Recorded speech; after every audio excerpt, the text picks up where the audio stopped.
پریروز جلسه آقای وزیر داشت با این یکی دو تا از مؤسسین به اصطلاح کسایی که میخوان مدرسه سازی بکنن، یکی دو تا از لیزینگ ها و مؤسسین خودروسازها.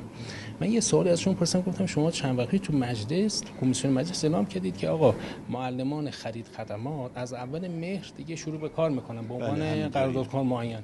ایشون منکر شدن. نه اینطوری نیست. ببینید ما صحبت کردیم، آقای وزیرم اومدن، سازمان برنامه بودجه گفت که ما انجام میدیم، یعنی این تعداد اولا یه امتحانی پیش رو داریم، اینا تعداد زیادشون قبول میشن.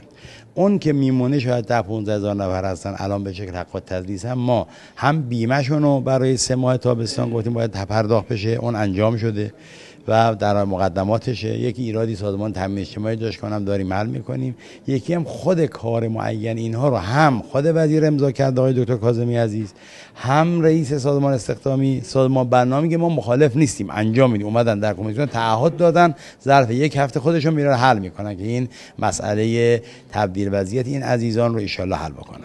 مشکل سازمان امور استخدامی سازمان برنامه نداره. سازمان برنامه داره که اونم داره ارزیابیاش انجام میده. خودشون گفتن ما ظرف 1 هفته انجام میدیم، برای اینکه پولی که دارن برای همین معلمای عزیز میدن معادل همون حالتیه که به شکل کار معین میدن، یعنی دولت ضرری نمیکنه، بار مالی نداره.